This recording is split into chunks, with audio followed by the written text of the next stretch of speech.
You feel it? I feel it. The sense that something about this defense just isn't clicking, and that's the first thing we need to be honest about right up front. The headlines are blunt.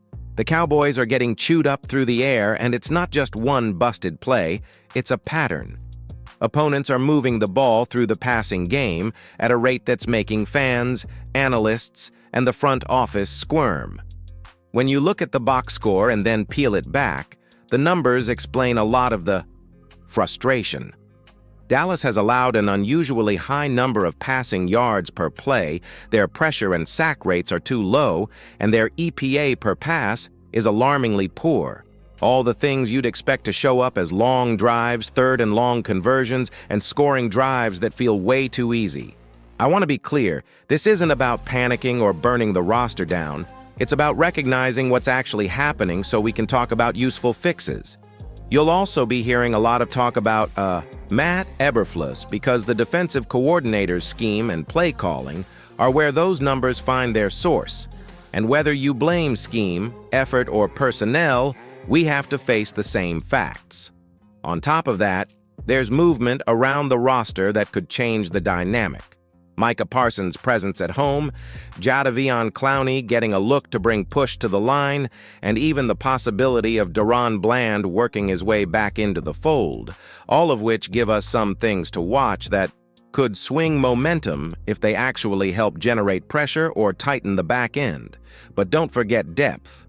The rookie class that looked promising on paper hasn't delivered the help yet due to limited snaps and an early injury to Tyler Booker, leaving Donovan Ezeruaku as the primary rookie contributor for now. So this opening chapter is simple. The problem is real, it's measurable, and there are a few moving parts that could change things.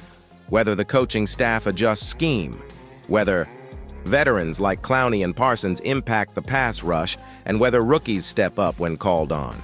I want to know what you think. Do you trust Eberflus to turn this around with tweaks, or is it time to be louder about personnel changes? Vote in the comments with a straight yes or no and add one sentence explaining why.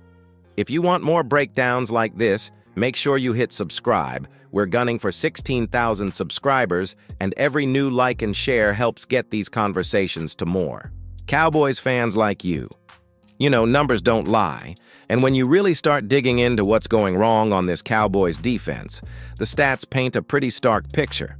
The team's passing yards allowed per attempt is well above league average, meaning quarterbacks are finding windows that shouldn't exist, and receivers are turning short completions into big gains far too often. On top of that, the pressure rate is troubling. The defensive line isn't generating consistent disruption, which allows QBs to sit back and pick apart the secondary. When you look at sack totals and quarterback hits, it's clear that the Cowboys are failing to get off the field when it matters most, which translates into those long, momentum-swinging drives that leave fans frustrated and players exhausted. Even more concerning is the EPA per pass allowed, which essentially measures the efficiency of the defense on every passing play. Dallas ranks near the bottom of the league, and that means every throw is more dangerous than it should be. Opponents are exploiting coverage gaps, timing mismatches, and even simple mistakes like missed assignments, which makes it feel like the defense is consistently one step behind. And here's the kicker. While some blame falls on the scheme, and Matt Eberflus deserves scrutiny for how the coverage and pressure concepts are deployed, you can't ignore that personnel execution is part of the equation. Some players are simply not matching up with the threats coming at them, and until that improves, no scheme adjustment alone will magically stop these big plays. But it's not all doom and gloom. Understanding these metrics gives us something actionable. For instance, the Cowboys could look at rotating in more edge rushers on passing downs to create fresh pressure or adjusting coverage shells to mask weaknesses in the secondary. So here's where I want you to weigh in. Do you think the biggest issue is scheme or personnel?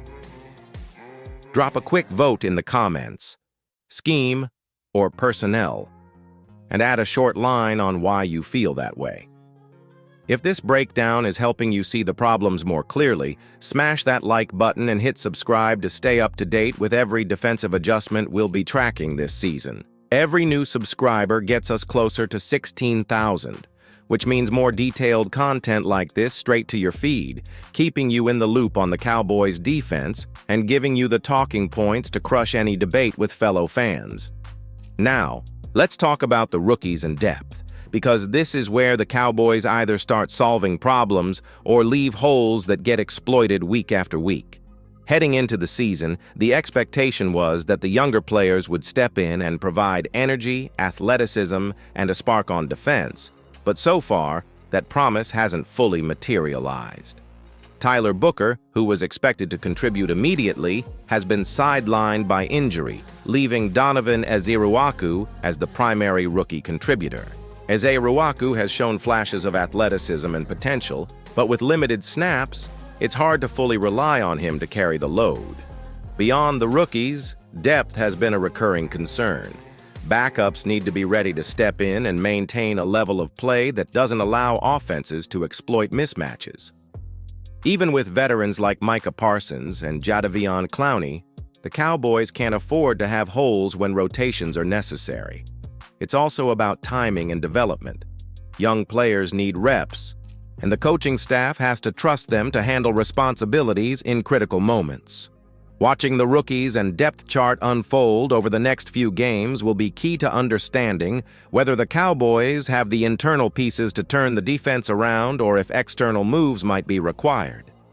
And this is where I want to hear from you. Which rookie do you think deserves more snaps and has the best chance to change a game for the Cowboys this season? Drop a single name in the comments. I'm curious to see which player the fan base has faith in and how that lines up with what we're seeing on the field. If you want to stay up to date on rookie performances and depth rotations, make sure to subscribe and hit the notification bell so you don't miss any updates. Every like, comment, and subscription helps us reach 16,000 fans who are as obsessed with Cowboys news as we are. Keeping an eye on the rookies and depth could be the difference between a defensive turnaround or continued struggles. And this chapter is all about identifying those key contributors and understanding how much responsibility they can realistically handle this season. All right, now let's focus on what can realistically be done to fix this defense and what you, as a fan, should be watching for in the coming games.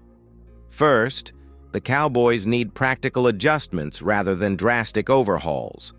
On passing downs, adjusting the front or rotating in more edge rushers could create the pressure that has been missing, and pairing that with tighter coverage shells in the secondary can help mask some of the weaknesses while still maintaining a solid structure.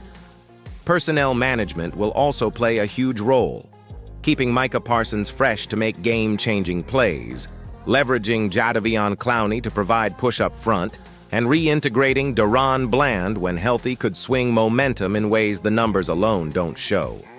But beyond the tweaks and rotations, fans should focus on watching key moments that will reveal whether the defense is truly turning a corner. Are they getting stops on third down? Are sacks coming from unexpected players? Are rookies like Ezeruaku stepping up in critical situations? These are the signals that show whether coaching adjustments and depth contributions are paying off. And here's where I want your input. How many defensive touchdowns do you think the Cowboys will allow next month? Drop your prediction in the comments. Also, do you believe this defense can reach top 15 efficiency by the end of the season? Vote yes or no and explain your reasoning. Keeping an eye on these elements will give us a realistic lens to see if this unit can improve or if frustrations will continue mounting. If you've enjoyed this deep dive, make sure to like the video and subscribe. We're chasing 16,000 subscribers, and every new fan helps bring more detailed Cowboys content straight to your feed. Share this video with other fans, comment your thoughts, and stay tuned, because the defensive story this season is far from over, and tracking adjustments, player performances, and tactical tweaks will be key to understanding whether this Cowboys team can turn these early struggles into a real competitive advantage.